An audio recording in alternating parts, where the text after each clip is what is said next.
दोस्तों, कैसे हैं आप सब? आई होप आप अच्छे होंगे। जैसा कि अभी आप सबको पता है, यूपी घाट के डीबीपीएसटी चल रहे हैं। तो मेरा भी कन्नौज में था डीबीपीएसटी 17 तारीख को। तो सब कुछ अच्छा हुआ है। अभी अब आपको हम वीडियो में बताते कैसे क्या प्रोसेस रही है।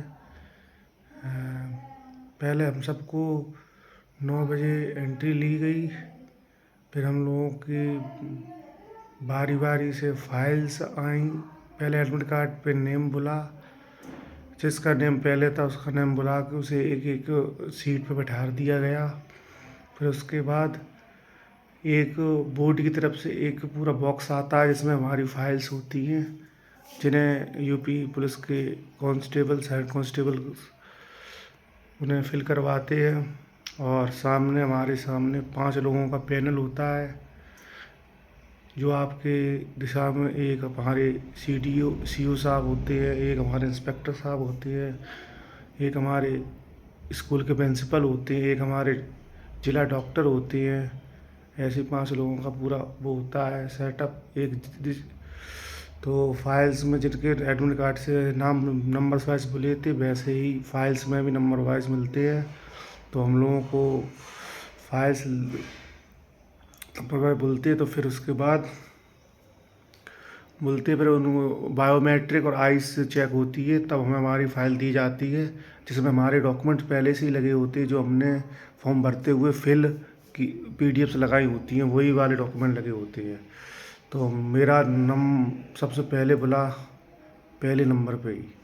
तो मैं गया, उनने मेरा एडमिट कार्ड से स्कैन किया, फिर मेरा बायोमेट्रिक किया, फिर मेरा आई चेक की, फिर उनने मेरा एडमिट कार्ड फाइल में रख दिया। फिर पहले हम गए हमारे प्रिंसिपल सर के पास, वो फिंगर्स लगा रहे थे, 5 राइट थम्स था, उंगली सब उसमें वही लगाते हैं, बस अपना हाथ ढीले रख के दोनों हाथों की फिंगर्स लग गए। फिर उनने साइन करवाए और डॉक्यूमेंट चेक करने का काम किया चालू हमारे इंस्पेक्टर साहब ने।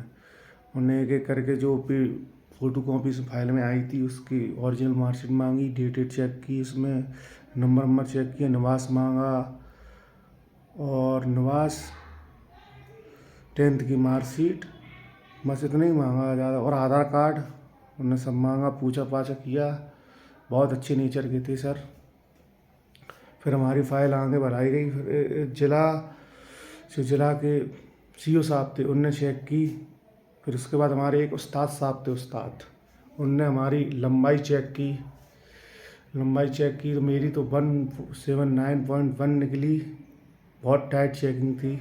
फिर हमारा चेस्ट मेजरमेंट किया गया, मेरा नॉर्मल 94 रहता था, मगर वहाँ पर 90 आया, 90 आया। तो उनने फिर फुलाव के लिए बोला, तो मैंने 8 सेंटीमीटर फुला दिया, 98 हो गया, और फिट हो गया मैं। फिर हमारी फ़ाइल गई कंप्यूटर स्क्रीन पर, जहाँ हमारा डेटा जो भी ऑनलाइन करते हैं वहाँ पर सामने बैठना पड़ता है। तो डेटा तो स्क्रीन मिल जाएगी आपको डिटेल चेक करनी पड़ती है। और हाँ, ड्राइविंग लाइसेंस के नंबर आपको तब मिलेंगे जब आप लाइव उनको दिखाएंगे। वो अपने हाथ से खुद मेंशन करते हैं कि आपको किसका नंबर मिलेगा, एनसीसी का, इसका, एक एक करके सब चीज़ वो देखते, तब वो अपने हाथ से नंबर लिखते हैं, जो मेरे टाइम पर सीओ साहब ने लिखे थे नंबर। तो हाँ, फिर हम कहाँ थे, तो फाइल का डेटा होता है अपलोड। तो फिर हमारा फाइल का डेटा अपलोड के बाद फिर रीचेकिंग के लिए दोबारा एक बार फिर जाती है इंस्पेक्टर साहब के पास। तो वो दोबारा रीचेक करके दोबारा मोहर लगा के साइन करते, तब हमारा आखिर लास्ट स्टेप होता है स्कैनिंग का। उधर ही साइड में एक पैनल होता है जिसमें फ़ाइल स्कैन होती हैं। तो आपको कुछ नहीं करना, फ़ाइल ले जाकर उन्हें देनी है, सारे स्टेपलर हटा के वे खुद हटाने की बोलते हटा लेते हैं, स्कैन होती है और बस डीबीपीएसटी क्लियर। फिर मैं तो पूरा 4 घंटा बैठना पड़ा, क्योंकि पहले ही नंबर था इसलिए। और बहुत अच्छा डीबीपीएसटी हुआ, बहुत सपोर्टिव स्टाफ था, आराम से। मगर अब एक चीज़ हो गई, अब हम मेरे टाइम पे तो मेरा बैग भी अंदर नहीं गया, बाहर बैग और फ़ोन जमा करवा लेते हैं जिससे कोई प्रॉब्लम ना हो।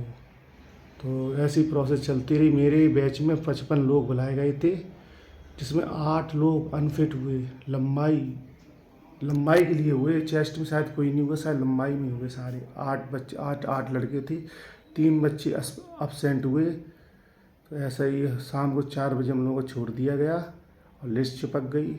बस धन्यवाद। आई होप वीडियो अच्छी लगी हो आपको। ऐसी ही वीडियो अब आपको मिलती रहेंगी लगातार। जो मेरी पहला एक्सपीरियंस DBPST का था, इसलिए धन्यवाद।